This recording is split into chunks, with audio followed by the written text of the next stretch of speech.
Matric की परीक्षा हो गई है रद्द, जाने क्या है सोशल मीडिया में वायरल हो रहे नोटिस का सच। क्या मैट्रिक की परीक्षा रद्द हो गई है? ये सवाल आज इसलिए उठ रहे हैं क्योंकि शनिवार की शाम एक नोटिस सोशल मीडिया में तेजी से वायरल हो रहा है, जिसमें पेपर लीक होने से आगामी सभी विषयों की परीक्षा रद्द करने की बात कही जा रही है। इस वजह से लोगों में भ्रम की स्थिति बनी हुई है। इस सवाल के जवाब झारखंड एकेडमिक काउंसिल ने दे दिया है। झारखंड एकेडमिक काउंसिल से इस संबंध में पूछा गया तो उन्होंने सिरे से इसे खारिज कर दिया है। उन्होंने सोशल मीडिया में वायरल हो रहे नोटिस को फर्जी बताया है और लोगों को किसी तरह इस अफवाहों पर ध्यान न देने की अपील की है। जैक ने साफ कर दिया है कि सभी परीक्षा पूर्व निर्धारित कार्यक्रम के तहत ही होगी। उन्होंने परीक्षार्थियों से कहा कि वह किसी भी प्रकार की जानकारी के लिए सीधे झारखंड एकेडमिक काउंसिल की वेबसाइट पर देखें। बता दें कि मैट्रिक के हिंदी और विज्ञान विषय की परीक्षा का प्रश्न पत्र सोशल मीडिया में वायरल होने के बाद रद्द कर दिया गया है। हिंदी का पेपर 18 फरवरी को आयोजित किया गया था, जबकि 20 फरवरी को विज्ञान विषय की परीक्षा ली गई थी। इन दोनों विषयों की परीक्षा बाद में फिर से आयोजित की जाएगी, जिसकी तिथि की घोषणा जल्द ही की जाएगी। हालांकि पेपर लीक मामले में अभी तक कोडरमा से 2 लोगों की गिरफ्तारी हो चुकी है, जबकि कई लोगों को हिरासत में लिया गया है। इन सभी से पूछताछ की जा रही है। क्यों उलझ गया है मामला? देवघर में पोल्ट्री फार्म संचालक पुलिस के हिरासत में। मैट्रिक परीक्षा का हिंदी और विज्ञान विषय का पेपर लीक होने का मामला जल्द सुलझता नहीं दिख रहा है। पेपर लीक होने के मामले का खुलासा होने के बाद पुलिस प्रशासन की टीम रेस में तो हुई, पर पेपर कहां से और कैसे लीक हुआ इसका पता नहीं चल पा रहा है। पुलिस इसका पता लगाने का प्रयास कर रही है। इस बीच पुलिस ने देवघर के मधुपुर से कथित प्रिंस नामक युवक को हिरासत में लिया है। हिरासत में लिया गया शख्स मूल रूप से चतरा का रहने वाला है और देवघर में अपने मामा के यहाँ रहकर पोल्ट्री फार्म चलाता है। हालांकि उसके पकड़े जाने की आधिकारिक पुष्टि नहीं हो सकी है। फिलहाल पुलिस प्रिंस से पूछताछ कर रही है। जैक पेपर लीक होने के मामले में अब तक 3 कथित प्रिंस की भूमिका सामने आने से मामला और उलझ गया है। पुलिस कथित प्रिंस सर कौन है इसका पता लगाने का प्रयास कर रही है। बता दें कि कोडरमा पुलिस ने अब तक इस मामले में ऑन रिकॉर्ड 2 अपराधियों को गिरफ्तार किया है। इसमें मरखच्चे के जम्मू निवासी प्रशांत कुमार उर्फ प्रिंस और हरलाडी निवासी आशीष साव शामिल है। पुलिस इस मामले में मरखच्चे निवासी मूकविधर युवक जो फिलहाल कर्नाटक में है, उसकी भी भूमिका संदिग्ध मानकर चल रही है। इस युवक का नाम भी प्रिंस है। ऐसे में इस मामले में 3 प्रिंस की भूमिका आने से मामला उलझ गया है। देवघर से पकड़ाया कथित प्रिंस पहले से गिरफ्तार प्रशांत का मौसेरा भाई है। महाकुंभ यात्रियों से पटा स्टेशन, प्लेटफॉर्म पर लगते ही धनबाद कोयम्बटूर हो गई फुल। महाकुंभ जाने के लिए धनबाद स्टेशन पर यात्रियों की भीड़ कम होने का नाम नहीं ले रही। शनिवार की दोपहर प्लेटफॉर्म संख्या 2 और 3 कुंभ यात्रियों से पट गया था। अपराह्न 3 बजे धनबाद कोयम्बटूर ट्रेन के प्लेटफॉर्म नंबर 2 से अपनी निर्धारित समय पर खुलने का अनाउंसमेंट किया गया। इसके बाद कुंभ जाने वाले यात्रियों से प्लेटफॉर्म संख्या 2 खचाखच भर गया। ट्रेन को धनबाद से 4:10 में प्रस्थान करना था, लेकिन ट्रेन को 4:05 में ही प्लेटफॉर्म पर सेटिंग की गई। ट्रेन के इंतजार में खड़े यात्रियों को आरपीएफ ने निश्चित दूरी पर खड़ा कराया ताकि कोई ट्रेन की चपेट में न आ सके। धनबाद यार्ड से सेटिंग करते हुए रैक में प्लेटफॉर्म पर प्रवेश करते ही युवक ट्रेन में चढ़ने लगे। ट्रेन के प्लेटफॉर्म पर लगते ही यात्रियों की होड़ मच गई। पहले चढ़ने की आपादापी में कुछ यात्रियों को चोटें भी आई, लेकिन लोग ट्रेन में सवार होकर सीट पर बैठना चाह रहे थे। यात्रियों की भीड़ इतनी थी कि कुछ ही मिनट में ट्रेन पूरी फुल हो गई। ट्रेन में जनरल, स्लीपर से लेकर एसी क्लास में भी महाकुंभ यात्री सवार हो गए। स्लीपर में सीट पर बैठ गए, जिन्हें सीट नहीं मिली वे खड़े रहे या फिर शौचालय के समीप बैठ गए।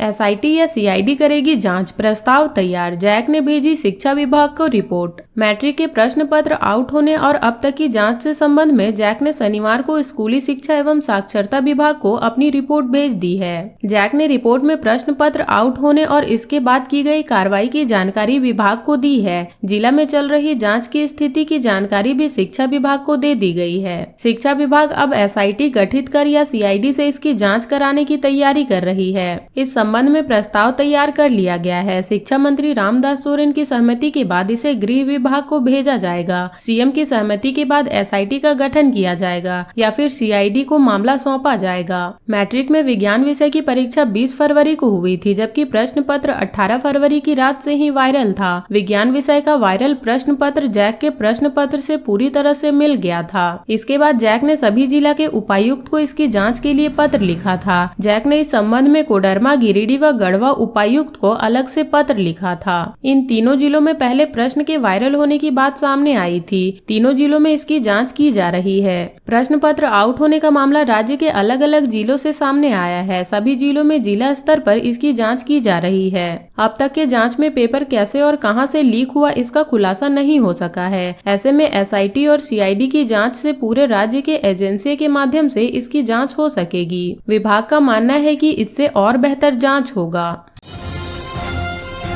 परीक्षा केंद्र में बेहोश हुई छात्रा। धनबाद जिले के कतरास गुजराती स्कूल स्थित परीक्षा केंद्र में शनिवार को जैक मैट्रिक की संस्कृत की परीक्षा दे रही एक छात्रा अचानक बेहोश हो गई।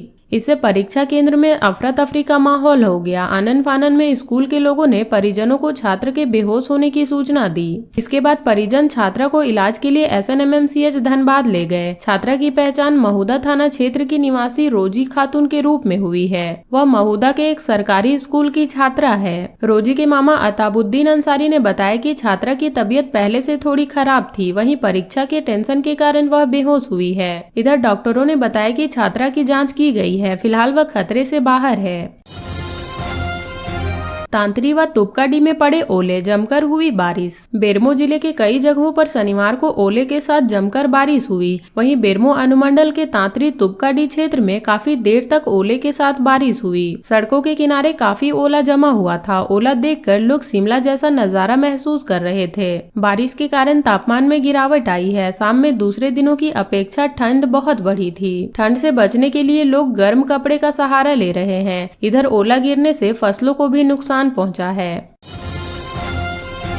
धातकीडीह फायरिंग में 7 गिरफ्तार, 3 पिस्तौल 7 गोली बरामद। धातकीडीह में शुभम घोष उर्फ शिवम पर फायरिंग के मामले में पुलिस ने 7 आरोपियों को गिरफ्तार किया है। गिरफ्तार आरोपियों में कदमा लिंक रोड निवासी मनोज विभर, उसका भाई विशाल विभर, कदमा शास्त्री नगर ब्लॉक नंबर 2 निवासी शोएब अख्तर उर्फ शिबू, कदमा रामनगर निवासी सोमेश राव, कदमा शास्त्री नगर ब्लॉक नंबर 2 निवासी मोहम्मद आसिफ, परवेज खान उर्फ मोहम्मद कैस और टेल्को प्रेमनगर रोड नंबर 1 निवासी सोनू झा उर्फ विकास झा शामिल हैं। शनिवार को केस का उद्भेदन करते हुए सिटी SP कुमार शिवाशीष ने बताया कि युवकों के पास से 3 पीस सेमी ऑटोमेटिक पिस्तौल, 7 जिंदा गोली, कांड में प्रयुक्त स्कूटी, बाइक, 2 आईफोन और 2 मोबाइल फोन जब्त किया गया है। उन्होंने बताया कि वारदात के बाद SSP के निर्देश पर DSP CCR मनोज ठाकुर और बिष्टुपुर थाना प्रभारी उमेश ठाकुर की अगुवाई में SIT का गठन किया गया था। वारदात को अंजाम देने के बाद हमलावर बाइक व स्कूटी में घाटशिला स्टेशन पहुंचे और वहां से ट्रेन से कोलकाता चले गए थे।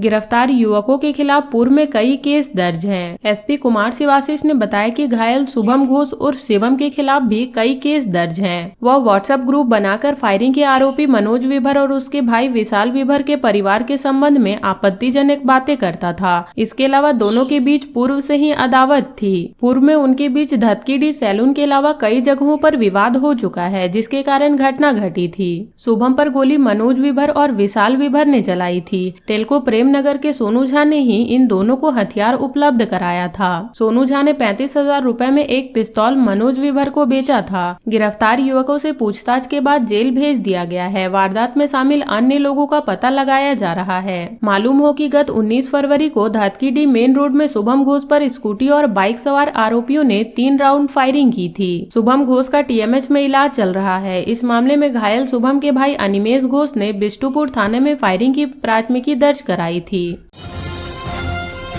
कार से नकली शराब बनाने का सामान बरामद, एक युवक पकड़ाया।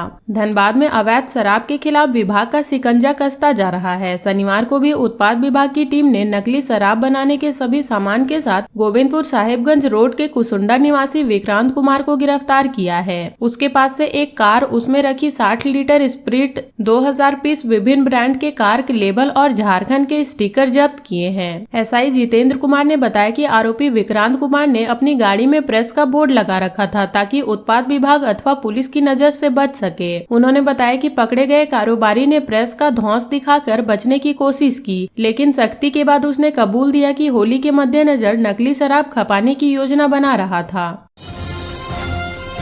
बाइक का हैंडल नहीं खोल सके तो चोर दोनों चक्का व बैटरी खोलकर ले भागे। बरोरा थाना अंतर्गत BCCL की हरीना बगान कॉलोनी में शुक्रवार की देर रात चोरों ने तेलो निवासी राहुल कुमार मोहली की बाइक चोरी करने का प्रयास किया। बाइक लॉक रहने के कारण बाइक तो नहीं ले जा सके, लेकिन बाइक के दोनों पहिया खोलकर भाग निकले। बरोरा पुलिस मामले की जांच में जुटी हुई है। राहुल हरीना कॉलोनी स्थित अपने मौसा के घर आवास संख्या 121 में आया हुआ था। चोर आवास के नीचे खड़ी बाइक को लगभग 100 मीटर पीछे दूर ले गया और गाड़ी का लॉक तोड़ने का प्रयास किया, लेकिन लॉक नहीं टूटने पर चोरों ने बाइक के दोनों चक्के तथा बैटरी सहित अन्य सामान खोलकर भाग निकले। बरोरा थानेदार गंगा सागर ओझा ने बताया कि पुलिस मामले की जांच कर रही है। अपराधी जल्द ही पुलिस की गिरफ्त में होंगे।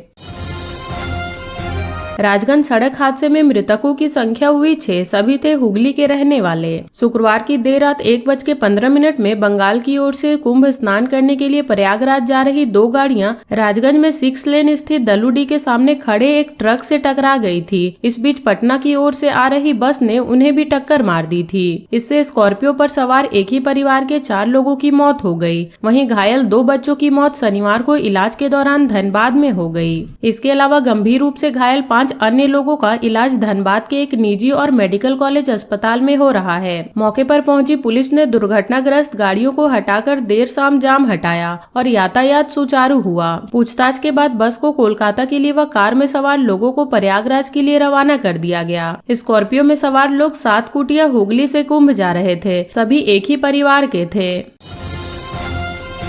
कुंभ स्नान कर लौट रहे राजगंज के कपड़ा व्यवसायी के पुत्र की मौत, शव पहुंचते ही मचा कोहराम। महाकुंभ स्नान करने गए राजगंज के सिद्धार्थ गोयल का शव शनिवार को राजगंज पहुंचते ही मातम पसर गया। वह कपड़ा व्यवसायी पवन का पुत्र था। वह अपनी मां संगीता देवी व अन्य परिजनों के साथ महाकुंभ स्नान करने प्रयागराज गया था। शुक्रवार को सभी वहां से लौट रहे थे। इसी क्रम में शुक्रवार रात के बाद वाहन में ही सिद्धार्थ की तबीयत बिगड़ गई और वह असहज महसूस करने लगा। इसरी के पास साथ चल रहे परिजनों ने वहाँ चिकित्सकों को दिखाया। बेहतर इलाज के लिए उसे आरसफी अस्पताल ले जाया गया, जहाँ चिकित्सकों ने उसे मृत घोषित कर दिया। सिद्धार्थ की तबीयत कुछ दिनों से खराब थी। प्रयागराज से लौटने वक्त सिद्धार्थ ने अपनी मां व परिजनों के साथ डोभी में एक होटल में भोजन किया था। डुमरी से आगे बढ़ते ही वह असहज हो गया और वाहन को तेज चलाने की बात कही। साकची आम बगान मैदान में अवैध पार्किंग वसूली करता युवक पकड़ाया। साकची आम बगान मैदान में अवैध वसूली करते युवक को जमशेदपुर अच्छेस की टीम ने पकड़ा। पकड़े गए युवक का नाम आकाश कुमार है। JNSE के अधिकारियों ने भविष्य में अवैध पार्किंग नहीं वसूलने की चेतावनी देकर उसे छोड़ दिया। आम बगान में बस लगाने पर आकाश कुमार पार्किंग के नाम पर अवैध वसूली कर रहा था। सूचना मिलने पर JNSE के उड़न दस्ता टीम पहुंची और युवक को पकड़ लिया। पत्थरबाजों के खिलाफ कोल्हान में चलेगा अभियान, RPF IG ने की बैठक। पत्थरबाजों के खिलाफ कोल्हान में अभियान चलाया जाएगा। पत्थरबाजों को पकड़ने के लिए सूचना एकत्र कर तत्काल सबको गिरफ्तार करने को कहा गया है। शनिवार को इसको लेकर RPF के IG और senior safety commissioner P Shankar कट्टी ने सारे पोस्ट के प्रभारियों के साथ बैठक की। इस दौरान ट्रेनों की सुरक्षा और यात्रियों के आवागमन में दिक्कत नहीं हो, इसके लिए विस्तार से चर्चा की गई। हाल ही के दिनों में हुए पत्थरबाजी की घटना पर लगाम लगाने की सख्त हिदायत दी गई है और कहा गया है कि सारे संवेदनशील इलाके की पहचान करें और वहां जिला पुलिस की मदद लेकर गिरफ्तारियां करें, ताकि इस तरह की घटनाओं पर लगाम लगाई जा सके। ग्रामीण इलाकों में ओलावृष्टि, शहर में हुई रिमझिम बारिश। शनिवार को शहर में मौसम के कई रंग देखने को मिले। सुबह आसमान में बादल छाए रहे, ठंडी हवाएं चलती रही, विजिबिलिटी कम थी, लेकिन दोपहर करीब 12 बजे के आसपास आसमान साफ हुआ। अच्छी धूप भी निकली, लेकिन शाम करीब 4 बजे से फिर मौसम का मिजाज बदला। हल्की ठंडी हवाएं चलनी शुरू हो गई, जिसके बाद शाम में झमाझम बारिश हुई। वहीं घाटशिला, चकुलिया, धालबुमगढ़ के साथ ही चाईबासा में कई जगहों पर ओलावृष्टि हुई। शाम में बारिश व ओलावृष्टि होने के बाद ठंडी हवाएं चली, जिससे मौसम सुखनुमा हो गया। मौसम विभाग के पूर्वानुमान के अनुसार रविवार को भी हल्की बारिश के आसार हैं। आसमान में बादल छाए रहेगी। इधर शनिवार को शहर का अधिकतम तापमान 31.6 डिग्री सेल्सियस दर्ज किया गया, जो सामान्य से 0.8 डिग्री सेल्सियस कम था। वहीं न्यूनतम तापमान 17.7 डिग्री सेल्सियस दर्ज किया गया, जो सामान्य से 2.2 डिग्री सेल्सियस अधिक था। पढ़ाने के साथ साथ करनी पड़ती है बच्चों की पहरेदारी। चास प्रखंड के चंदाहा पंचायत के उत्क्रमित मध्य विद्यालय उर्दू चंदाहा में 310 बच्चे नामांकित है। सड़क किनारे होने के बावजूद विद्यालय की बाउंड्री नहीं की गई है। इससे अक्सर बच्चों के साथ दुर्घटना की आशंका बनी रहती है। शिक्षकों को बच्चों को पढ़ाने के साथ साथ उनकी पहरेदारी भी करनी पड़ती है, कहीं बच्चे सड़क पर नहीं चले जाएं। अभिभावकों को बच्चों की सुरक्षा की चिंता सताती है। विद्यालय में कमरे का भी अभाव है। बच्चे बरामदे में बैठकर पढ़ने को विवश हैं। वर्ग 1 के बच्चे को बरामदे में, वर्ग 2 और वर्ग 3 के बच्चे को एक ही कमरा में, वर्ग 4 और वर्ग 5 के बच्चे को भी एक ही कमरा में पढ़ाया जाता है। सिर्फ वर्ग 7 और 8 के बच्चों को अलग अलग कमरे में पढ़ाया जाता है। विद्यालय में 10 शिक्षक पद स्थापित हैं। स्कूल के पुराने जर्जर कमरे में बच्चों का मध्याह्न भोजन बनाया जाता है। टिफिन के वक्त भेड़, बकरी, मुर्गी व जानवर स्कूल में घुस जाते हैं, जिससे शिक्षक व बच्चे परेशान होते हैं। बाउंड्री विहीन विद्यालय में शौचालय भी नहीं है। विद्यालय के नाम पर 400 मीटर दूर पंचायत भवन के समीप एक शौचालय बना हुआ है, जिसमें जाने के लिए बच्चे असुरक्षित महसूस करते हैं। विद्यालय में खेल का मैदान भी नहीं है। 7 महीने से जल मीनार मरम्मत के अभाव में बेकार पड़ा हुआ है। विद्यालय के प्रभारी प्रधानाध्यापक खालिद रशीद ने कहा कि विद्यालय की हर महीने की रिपोर्ट में अधिकारी को विद्यालय की समस्या की जानकारी दी जाती है, लेकिन अभी तक समस्या जस की तस है। टिफिन के वक्त भेड़, बकरी व मुर्गी स्कूल में घुस जाते हैं, इसलिए जब तक बच्चे टिफिन नहीं कर लेते हैं, जानवरों को लाठी लेकर खदेड़ना पड़ता है। जब से प्रभारी प्रधानाध्यापक का प्रभार मिला है, तब से ये समस्या झेल रहे हैं। बाउंड्री व खेल मैदान नहीं रहने के कारण बच्चे सड़क पर चले जाते हैं। इस स्थिति में शिक्षक व स्वयं उन्हें बच्चे की पहरेदारी करनी पड़ती है। बाउंड्री नहीं होने से काफी परेशानी होती है। इसको लेकर अधिकारी को मासिक रिपोर्ट में मौखिक व लिखित जानकारी दी गई है। मुखिया शबनम खातून ने कहा कि विद्यालय में संसाधनों की कमी तथा बुनियादी समस्याएं हैं। इसे लेकर संबंधित अधिकारी से मिलकर समस्या से अवगत कराऊंगी तथा समाधान का प्रयास करूंगी। जैक पेपर लीक मामले में हुई गिरफ्तारी पर बाबूलाल मरांडी ने उठाए सवाल, जताई ये आशंका। जैक की ओर से आयोजित मैट्रिक परीक्षा के पेपर लीक मामले में झारखंड में राजनीतिक भी शुरू हो गई है। प्रश्न पत्र लीक होने के मामले में विपक्ष लगातार सरकार को घेरने की कोशिश कर रहा है। भारतीय जनता पार्टी के झारखंड प्रदेश अध्यक्ष बाबूलाल मरांडी ने फिर सरकार और प्रशासन पर हमला बोला है। बाबूलाल मरांडी ने सोशल मीडिया साइट एक्स पर एक पोस्ट किया, जिसमें उन्होंने लिखा कि मैट्रिक परीक्षा पेपर लीक के बाद पुलिस अंधेरे में तीर चला रही है। सरकार या पुलिस प्रशासन अब तक तय नहीं कर पाई है कि मैट्रिक पेपर लीक मामले में जांच सीआईडी करेगी या एसआईटी से इसकी जांच कराई जाएगी। जैक की ओर से शिक्षा विभाग को पेपर लीक मामले की रिपोर्ट भेज दी गई है। पेपर लीक मामले की जांच सीआईडी या एसआईटी से कराने का प्रस्ताव तैयार किया गया है। मंत्री रामदास सोरेन की सहमति के बाद प्रस्ताव गृह विभाग को भेजा जाएगा। मुख्यमंत्री की सहमति के बाद एसआईटी का गठन किया जाएगा या फिर मामले की जाँच के लिए सीआईडी को सौंप दिया जाएगा। पेपर लीक मामले में अब तक हुई 2 लोगों की गिरफ्तारी पर भी बाबूलाल मरांडी ने सवाल खड़े किए हैं। उन्होंने कहा कि सूचना है कि पुलिस ने एक ही नाम के 2 युवकों को गिरफ्तार किया है। अब तक कथित रूप से कोडरमा और मधुपुर से प्रिंस नाम के 2 युवकों को गिरफ्तार किया गया है। तीसरे प्रिंस नामक युवक की भूमिका भी पुलिस मान रही है। यदि इन्हें आरोपी के सरनाम के साथ गिरफ्तार या पूछताछ के लिए थाना लाया गया है, तो पुलिस इसे संवेदनशीलता के साथ पेश आए। बाबूलाल मरांडी ने आशंका जताई कि लीपापोती कर निर्दोष लोगों पर आरोप मढ़ दिया जाए। झारखंड में 24 घंटे में 3 डिग्री तक गिरेगा तापमान। जाने कैसा रहेगा कल का मौसम। झारखंड के मौसम में लगातार बदलाव हो रहा है। मौसम विभाग ने एक बार फिर चेतावनी जारी की है। कहा है कि अगले 24 घंटे के दौरान झारखंड में न्यूनतम तापमान में 2 से 3 डिग्री सेल्सियस तक की गिरावट होने की संभावना है। झारखंड में कल के मौसम की बात करें तो एक ही दिन में तापमान में अचानक 2 से 3 डिग्री की गिरावट की वजह से लोगों को ठंड का एहसास होने लगा है। मौसम विभाग ने कहा है कि इसके बाद अगले 4 दिनों तक न्यूनतम तापमान में कोई बड़े बदलाव की संभावना नहीं है। राजधानी रांची में कल यानी 24 फरवरी 2025 को न्यूनतम तापमान 12 डिग्री सेंटीग्रेड के आसपास रह सकता है। अधिकतम तापमान 28 डिग्री सेंटीग्रेड के आसपास रहने के अनुमान है। 24 घंटे में 3 डिग्री की गिरावट के बाद सुबह और रात में ठंड बढ़ेगी, जबकि दिन में धूप से हल्की गर्मी महसूस हो सकती है। जमशेदपुर और पूर्वी सिंहभूम के अन्य इलाकों में भी न्यूनतम तापमान में गिरावट का अनुमान है। जमशेदपुर में न्यूनतम तापमान 16 डिग्री सेंटीग्रेड तक जा सकता है। अधिकतम तापमान 31 डिग्री सेंटीग्रेड सेंटीग्रेड रहने की संभावना है। यहाँ भी रात और सुबह में ठंड का असर बढ़ सकता है। दिन में हालांकि हल्की गर्मी लगेगी, लेकिन रात और सुबह में ठंड का एहसास होगा।